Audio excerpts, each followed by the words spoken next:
Good morning students. आज हम chemistry class 10 करेंगे। तो भाई 10वीं क्लास में हम आज दिन करेंगे। और पहले कल क्या डिस्कस करा था हमने? कल हमने क्वांटम नंबर पढ़े थे। जो 4 क्वांटम नंबर होते हैं ना, उनके नाम हमने आपको बताए थे। पहला था प्रिंसिपल क्वांटम नंबर, दूसरा था एजीमुथल क्वांटम नंबर, तीसरा मैग्नेटिक क्वांटम नंबर और चौथा स्पिन क्वांटम नंबर। इनको हमने किससे दिखाया था? पहले प्रिंसिपल को दिखाया था हमने एल से, एन से प्रदर्शित करते हैं। दूसरे क्वांटम नंबर को करते हैं एल से, और एम से करते हैं आपके मैग्नेटिक क्वांटम नंबर को, और एस से करते हैं हम आपके इसको जो स्पिन क्वांटम नंबर आपका उससे।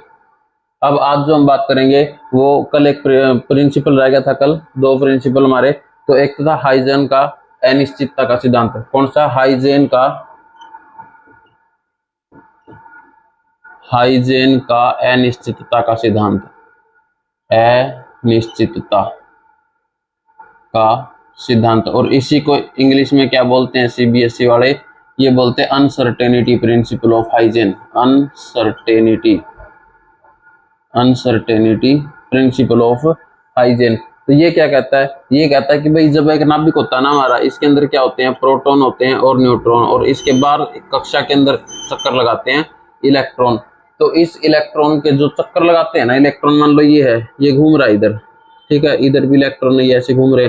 तो एक ही समय में इस चक्कर लगाते हुए इलेक्ट्रॉन की या गतिशील इलेक्ट्रॉन की वेग और एग्जैक्ट स्थिति, वेग और इसकी एग्जैक्ट स्थिति, मान लो ये चल के यहाँ जा रहा है, तो एक ही समय में इसकी एग्जैक्ट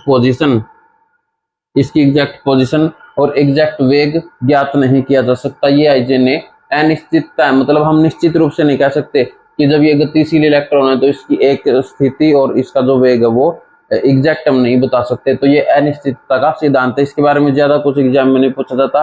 अगर पूछा जाता तो ये पूछ लेते हैं कि हाइजेन का अनिश्चितता का सिद्धांत था, उसमें किस किस चीज को एक ही समय में ज्ञात नहीं किया जा सकता। तो आप बता सकते हैं किस किस को? एक तो वेग होता है और एक होता है इसकी स्थिति। एक ही समय में इसकी वेग और स्थिति को एग्जैक्ट नहीं बताया जा सकता। ठीक है, तो ये 2 चीज थी। हाइजेन ने ये बताता कि भी एक गतिशील इलेक्ट्रॉन है, गतिशील इलेक्ट्रॉन तो एक ही समय में उसका वेग और उसकी स्थिति को एग्जैक्ट नहीं बता सकते। हालांकि आइडिया दे सकते हैं, आइडिया से तो हम बता सकते हैं, लेकिन बिल्कुल एग्जैक्ट जो है वो हम नहीं बता सकते। तो यही था हाइजेन का अनिश्चितता का सिद्धांत। मतलब कि ये बातें निश्चित नहीं है, इसलिए इसको अनसर्टेनिटी प्रिंसिपल बोल दिया गया। इसके बाद हमने करना था थोड़ा सा डे ब्रोगली सिद्धांत। डी ब्रोगली प्रिंसिपल या डे ब्रोगली सिद्धांत। इसने क्या क्या था? ये भी इलेक्ट्रॉन के बारे में था। ये भी किसके बारे में था? ये भी इलेक्ट्रॉन के बारे में ही है। भाई पूरी केमिस्ट्री जो है आपकी, वो पूरी केमिस्ट्री इलेक्ट्रॉन, प्रोटॉन, मॉलिक्यूल इन्हीं के ऊपर डिपेंड है। तो डे ब्रोगली का सिद्धांत क्या था? वो इलेक्ट्रॉन के बारे में था। इसने कहा था कि कभी कभी तो जो इलेक्ट्रॉन है ना वो तरंग के रूप में काम करते हैं। तरंग के रूप में, जैसे आपने देखा हुआ समुद्र की लहरें जब उठती है ना, समुद्र की लहरें ऐसे उठ के क्या पता ऐसे गिर जाएगी, फिर ऐसे गिर जाएगी, फिर ऐसे ऐसे ऐसे इस तरह से गिरती है। तो कभी कभी तो इलेक्ट्रॉन होते हैं ना वो इस तरह से मतलब वो करते हैं, इस तरह से व्यवहार करते हैं, बिहेव। और कभी कभी ये करते हैं एक कण के जैसे कि भाई छोटा सा ही बिल्कुल कण है, इलेक्ट्रॉन इसके अलावा कुछ भी नहीं है। ठीक है, तो लाइट वगैरह आपने देखी होगी, कई बार रेडिएशन वगैरह आती है तो वो कभी कभी तो तरंग के जैसे व्यवहार करती है जो इलेक्ट्रॉन, और कभी कभी सिर्फ एक अणु के जैसे व्यवहार करती है, इनकी कण के जैसे व्यवहार करती है। ठीक है, तो ये डे ब्रोगली का प्रिंसिपल था। बाकी इसमें कुछ भी नहीं है, इसमें बताने वाला कुछ भी खास ज्यादा। और तरंग कैसे होती हैं और व्यवहार कैसे करते हैं आप आगे हम केमिस्ट्री में पढ़ेंगे। ठीक है, फिलहाल के लिए बस कुछ ज्यादा नहीं है, इतना ही था। अब हम कर लेते हैं, देखो जैसे हमने छोटे इलेक्ट्रॉन, अगर किसी का भी इलेक्ट्रॉनिक कॉन्फ़िगरेशन निकालना ना तत्व का, तो छोटे जो जिनका परमाणु क्रमांक था, जिनका एटॉमिक नंबर कम था, 15 हो गया, 20 हो गया, 28, 30, 35 तक हो गया, उनका तो हम डायरेक्ट निकाल सकते हैं इलेक्ट्रॉनिक कॉन्फ़िगरेशन। लेकिन अगर कोई आ गया इलेक्ट्रॉनिक कॉन्फ़िगरेशन जैसे कहीं भी 79 का बताना है, ठीक है, तो कैसे बताएंगे? ये तो लिखते लिखते हमारे को यहाँ तक शाम हो जाएगी। तो इसके लिए हम क्या यूज करेंगे? पीरियोडिक टेबल का ग्रुप नंबर, जो लास्ट ग्रुप है उसको यूज करेंगे हम। ठीक है, उसी से हम निकाल लेंगे, पीरियोडिक टेबल से निकाल लेंगे। अगर किसी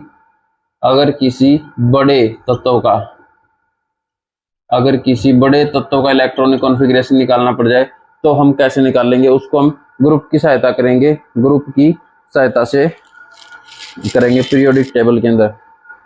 तो कौन सा ग्रुप यूज करते हैं हम, ये होती है जैसे पीरियोडिक टेबल, ठीक है, ये होता है ग्रुप, ये एस है, ये पी है, ये डी है, ये एस, ये पी और ये डी एलिमेंट ये होते हैं। तो इस जो पी एलिमेंट का ना सबसे लास्ट वाला ग्रुप, इसको हम शून्य ग्रुप बोलते हैं। क्यों बोलते हैं ये भी आपको बताया जाएगा। इसको हम शून्य ग्रुप बोलते हैं, यानी कि जीरो ग्रुप, ठीक है। तो इस ग्रुप का हम यूज करते हैं भाई बड़े एलिमेंट का किसी का भी इलेक्ट्रॉनिक कॉन्फ़िगरेशन लिखने के लिए। तो ये ग्रुप क्या है, ये ग्रुप क्या है,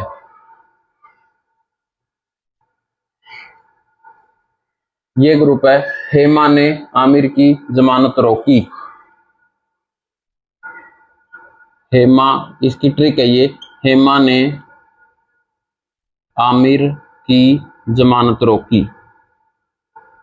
पूरी पीरियोडिक टेबल तो बाद में पढ़ाई जाएगी, अभी हमारे टॉपिक में नहीं है। जब पूरी पीरियोडिक टेबल पढ़ाई जाएगी तब आपको सब तत्वों के बारे में और हर चीज के बारे में पूरा डिटेल से बता दिया जाएगा। फिलहाल ये इस ग्रुप की जरूरत है हमें, इसलिए हम पीरियोडिक टेबल से इस ग्रुप को निकाल रहे हैं। हेमा ने आमिर की जमानत रोकी, तो कौन सा ग्रुप है ये, helium, Hema He, neon, Aamir argon, की क्रिप्टोन, जमानत जिनोन, रोकी रेडोन, ठीक है। तो ये होता है हमारा ग्रुप, हेमा ने आमिर की जमानत रोकी। इस ग्रुप को हम बोलते हैं शून्य ग्रुप। सॉरी, इस ग्रुप को हम शून्य ग्रुप बोलते हैं। और इनको सभी को गैसेज हैं, ये जो सारी है ये गैस हैं, गैसेज, ठीक है, ये सारी की सारी गैस हैं ये। और इसके बारे में भी थोड़ी डिटेल में करेंगे। इसको अकेरिय ग्रुप बोलता है। ये ऐसी गैस है इस ग्रुप के अंदर, इनको किसी से कोई लेना देना नहीं है। खाना खाया सो गए उठ गए, खाना खाया सो गए उठ गए, इनको किसी से कोई मतलब नहीं है, ना इनको रिएक्शन करनी है, ना किसी से बातचीत करनी है, ना किसी से बोलना है, ना किसी से जान पहचान करनी है। तो ऐसा ग्रुप है ये, इसलिए इसको अकेरिय ग्रुप, इसलिए इनको अकेरिय ग्रुप या अकेरिय गैसेज, अकेरिय गैस बोला जाता है। क्योंकि ये किसी से भी रिएक्शन नहीं करती हैं, बस ये चुपचाप पड़े रहते हैं पीरियोडिक टेबल के अंदर, इनको कोई लेना देना नहीं है बाहरी दुनिया से, ठीक है, ये अपनी दुनिया के अंदर ही खुश है भैया। अब हम बता देते हैं आपको ये पढ़ना कैसे। इसी को जीरो ग्रुप भी बोलते हैं, इसी को शून्य ग्रुप भी बोला जाता है। अब आपने इसको लिखना कैसे है, इनके नंबर कैसे याद करेंगे। पहली बात तो एटॉमिक नंबर, देखिए, हेमा ने आमिर की जमानत रोकी, HE, हेमा ने आमिर की जमानत और रोकी, ठीक है। अब ये चलते कैसे, इनका एटॉमिक नंबर पूरी पीरियोडिक टेबल के अंदर ऊपर से नीचे, पूरी पीरियोडिक टेबल के अंदर ऊपर से नीचे जब हम जाएंगे ना, तो एक सीरीज होती है जिसको मैजिक नंबर बोला जाता है। 2, 8, 8, 18, 18, 32, 32, इस तरह से चलती है ये।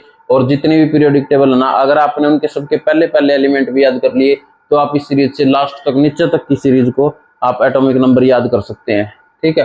अब इसी से हम ये निकाल लेंगे, इसका है 2, 2 के अंदर क्या जोड़ेंगे, 2 तो हो ही गया, 2 तो हो गया, इसको जोड़ना नहीं है, 2 तो हो गया 2। इसके बाद 8 इसमें जोड़ेंगे, 2 और 8 कितना हो जाएगा आपका 10, 2 10, 10 में 8 जोड़ेंगे कितना हो जाएगा 18, 18 में फिर कितना जोड़ेंगे 18, कितना हो जाएगा 36, 36 में फिर 18 जोड़ेंगे तो कितना हो जाएगा 54, और 54 में फिर 32 जोड़ेंगे तो ये हो जाएगा आपका 86। तो पूरी पीरियोडिक टेबल के अंदर अगर आपने ऊपर वाले एलिमेंट भी याद कर लिए तो उसको आप इस सीरीज से उनके एटॉमिक नंबर ज्ञात कर सकते हैं। इसको बोलते हैं magic number, magic number series, ठीक है, इनको बोलते हैं मैजिक नंबर। तो पूरी पीरियोडिक टेबल के अंदर 2, 8, 8, 18, 18, 32, 2, 8, 8, 18, 18, 32, 2, 8, 8, 18, 18, 32, इसी सीरीज पे चल जाएंगे। तो ये हो गया आपका हेमा ने आमिर की जमानत रोकी। अब ये जो है ये किससे स्टार्ट होते हैं, ये स्टार्ट होते हैं उपकक्षा कक्षा 2 से और उपकक्षा S से, 2S से, ये 3S से, ये 4S से, ये 5S, ये 6S, ये 7S, ये आपको याद रखने पड़ेंगे। एस से क्यों स्टार्ट होते हैं, क्योंकि 2 इलेक्ट्रॉन तो इसके अंदर होते हैं, तो 2 इलेक्ट्रॉन इसके अंदर आ जाते हैं। जब ये फिल हो जाते हैं तब ये आगे बढ़ेगा, 10 इलेक्ट्रॉन तक इसमें आ जाते हैं, फिर ये आगे बढ़ता है। कैसे बढ़ते हैं वो इलेक्ट्रॉनिक नंबर से हम अभी इलेक्ट्रॉनिक कॉन्फ़िगरेशन निकालेंगे तो आपको क्लियर हो जाएगा।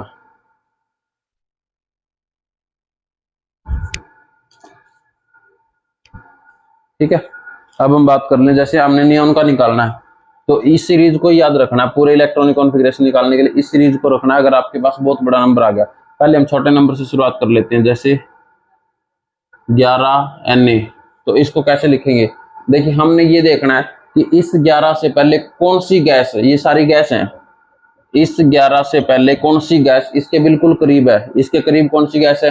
10 वाली लगेगी, नियॉन। नियॉन की कितनी है? 10। इसको ब्रैकेट में बंद करके चलेंगे। अब कितने इलेक्ट्रॉन बने? 10 के बाद देखो ये तो खत्म हो गया, अब ये किससे स्टार्ट होएगा? ये स्टार्ट होएगा आगे 3s से, ठीक है। 10 इलेक्ट्रॉन तो इसने सोख लिए, 10 इलेक्ट्रॉन तो नियॉन ने सोख लिए। अब नियॉन से आगे 11वां इलेक्ट्रॉन जो है वो इसमें आ जाएगा, तो ये इसका इलेक्ट्रॉनिक कॉन्फ़िगरेशन हो जाएगा। ये तो छोटे एलिमेंट है, बड़े जब आते हैं तब आपको बताते हैं। अभी एक और देख लीजिए, 17Cl। तो 17Cl में देखो, 17Cl में ये किसके नजदीक है? 18 तो ज्यादा हो गया, तो 18 को तो नहीं ले सकते, तो इसका मतलब इसी को लेना पड़ेगा, 10Ne। इस पे लगाएंगे हम ब्रैकेट। अब देख लो इसे, 3s कितने हो गए? 12 हो गए, और 3p इसमें आ जाएंगे आपके 5। तो इस तरीके से हम भरेंगे, ठीक है। ये तो छोटे थे, इसको तो हम डायरेक्ट भी निकाल सकते हैं। किससे निकालते हैं? अफबाउ प्रिंसिपल से निकालते हैं इसको।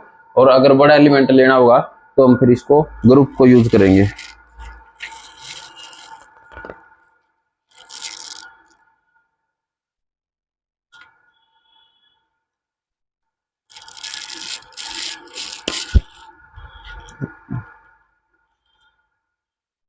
जैसे 26Fe, 26Fe, इसमें 26 से पहले कौन सी गैस आएगी? 26 से पहले आएगी आपकी 18। 18 36 से इससे ऊपर हो जाएगी, तो 18 लिखेंगे यहाँ, 18 आर्गन। इसको ब्रैकेट बंद करेंगे। अब इससे आगे क्या यूज करेंगे? हम अफबाउ प्रिंसिपल यूज करेंगे, तो ये हो जाएगा आपका 4s2 3d6 और 4p, ठीक है। 18। इसके बाद ये देखिए आर्गन है ना, आर्गन के बाद कौन सा स्टार्ट होता है? 4s स्टार्ट होता है आर्गन के बाद, 4s स्टार्ट होएगा तो 4s। अब इसके बाद जो ये है ना, ये अफबाउ प्रिंसिपल, जो अफबाउ प्रिंसिपल हमने पढ़ा है उसको यूज करेंगे। तो 2 इसमें आगे, इसके बाद 3d 6 इसमें आ जाएंगे, तो हो गए पूरे 18 और 2 20 और 6 26। इसको हम यहाँ से उठा देंगे, 4p को हम यहाँ से उठा देंगे, तो ऐसे हो जाएगा, ठीक है। अब एक दो एग्जाम्पल और देख लेते हैं हम। जैसे 79Au का पूछ लिया आपसे, अगर सोने का पूछ लिया जाए 79Au, तो फिर कैसे निकालेंगे? आप पूरा इलेक्ट्रॉनिक कॉन्फ़िगरेशन तो लिख नहीं सकते।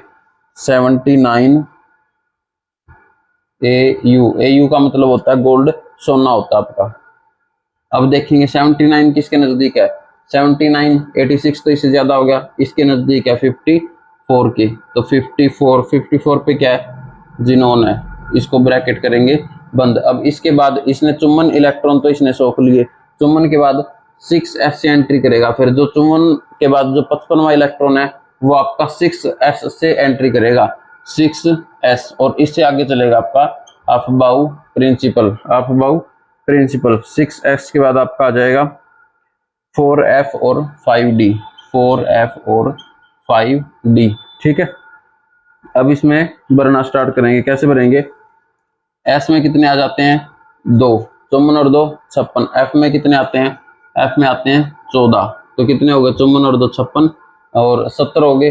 अब d के लिए कितने बचे? 9, लेकिन d का रूल है, d अनस्टेबल हो जाता है अगर उसके अंदर 4 या 9 इलेक्ट्रॉन देंगे तो इसमें से यहाँ एक इलेक्ट्रॉन निकाल लें, लेकिन ये भी नहीं देगा। f जो है ये भी कहता है कि मैं, f जो है ये भी 13 और 6 इलेक्ट्रॉन नहीं रखता है। जैसे d 4 और 9 इलेक्ट्रॉन नहीं रखता ना, वैसे ही f 13 और 6 इलेक्ट्रॉन नहीं रखेगा। अगर हम इसको एक इलेक्ट्रॉन यहाँ से दे दे तो इसके पास 13 रह जाएंगे, लेकिन d भी कहता है कि 13 इलेक्ट्रॉन रखने से मेरे भी पेट में दर्द हो जाता है, तो इसलिए हम यहाँ से नहीं रखेंगे। तो लास्ट में जो ऑप्शन बचा वो यही है, इसी से लेंगे हम एक इलेक्ट्रॉन, इसको d को 10 कर देंगे, तो ये क्या हो जाएगा? चुम्बन xe, चुम्बन जिनोन 6s1 4f 14 और d 10, तो ये हो जाएगा इसका एग्जैक्ट इलेक्ट्रॉनिक कॉन्फ़िगरेशन। बड़े नंबर का निकालना है तो हम ऐसे निकालते हैं, ठीक है। इसके बाद हम एक 87 का और कर लेते हैं, 87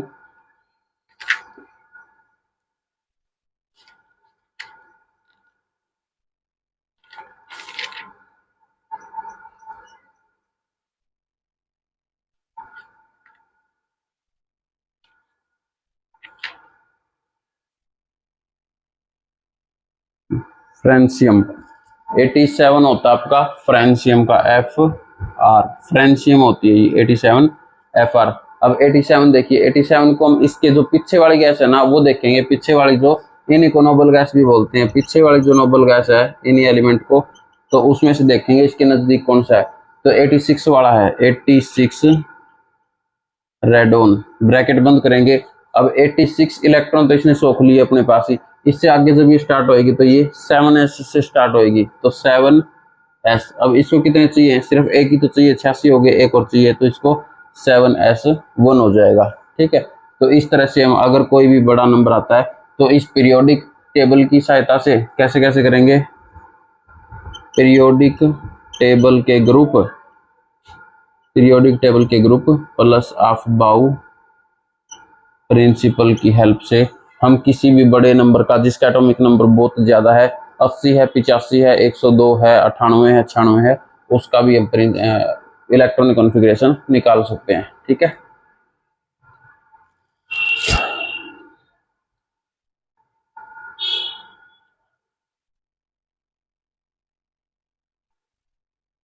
एफ में एक इलेक्ट्रॉन नहीं आया, इसलिए देखिए बताते हैं।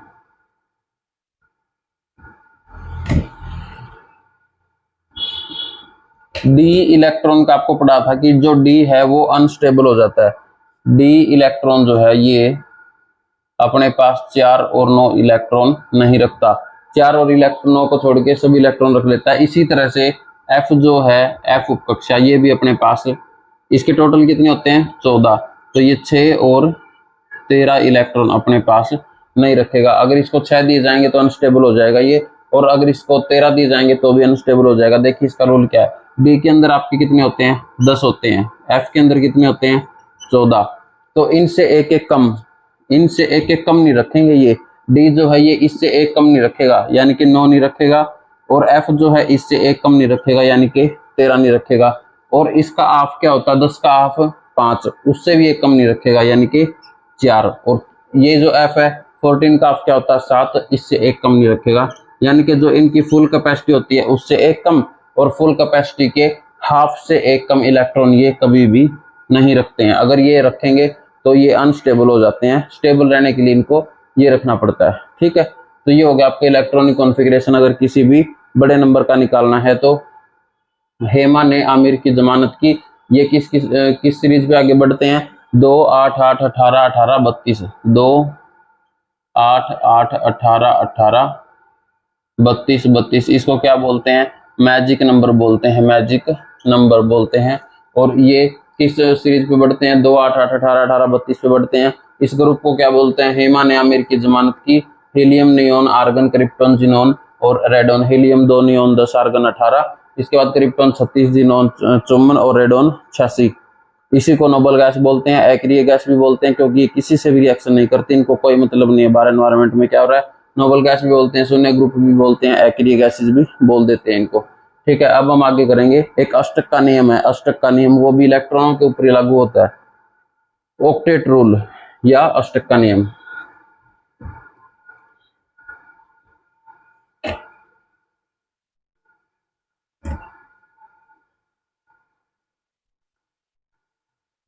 ऑक्टेट रूल या अष्टक का नियम, ऑक्टेट रूल या इसी को बोल देते हैं अष्टक का नियम।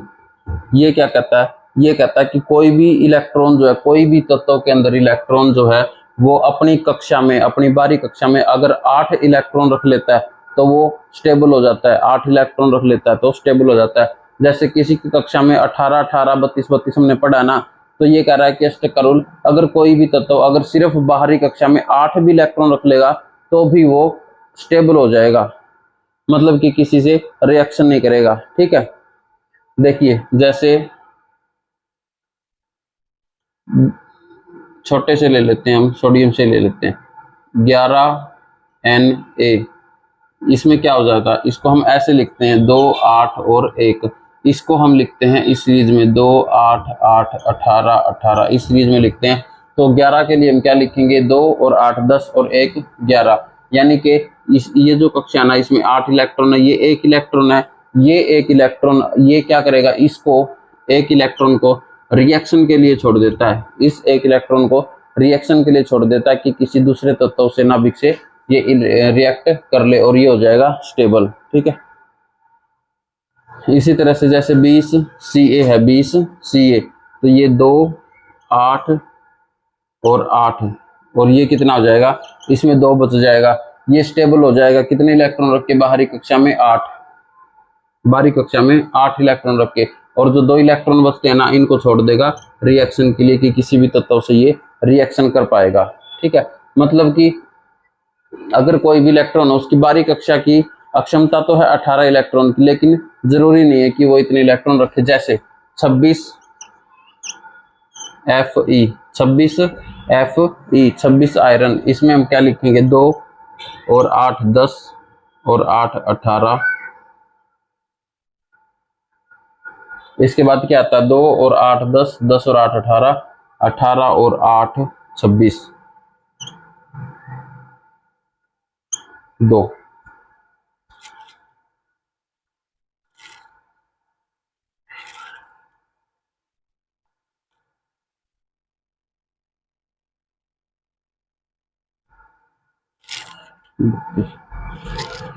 सॉरी, 2 दोबारा नहीं आएगा भाई, ये 2 8 18 और 32, इस सीरीज में चलते हैं 2 8 18 और 32। तो जो तीसरा आता है ना वो आता है यहाँ 18, 2 और 8 10 और 2 12, ये ऐसे हो जाएगा 6 हो जाएगा यहाँ पे, क्योंकि इसमें ये 8 तो 8 होएगा तो फिर यहाँ ये रिएक्शन नहीं करेगा।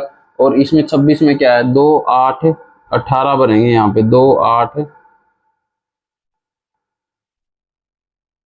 18, 10 18 और 10 28। और यहाँ पे ये जो बारी इलेक्ट्रॉन, बारी जो कक्षा होती है ना, ये देखिए यहाँ पे ये जो बारी कक्षा है ये वाली, इस कक्षा के अंदर 2 इलेक्ट्रॉन होने जरूरी है, क्योंकि जब 2 इलेक्ट्रॉन यहाँ होंगे ना तभी वो किसी को रिएक्शन में भाग ले सकते हैं। तो यहाँ पे 2 इलेक्ट्रॉन होने जरूरी है ताकि कोई भी तत्व अपने रिएक्शन में भाग ले सके। तो यहाँ पे 2 है तो ये हो जाएंगे यहाँ पे 14, तो ये यहाँ पे हो जाएंगे 14।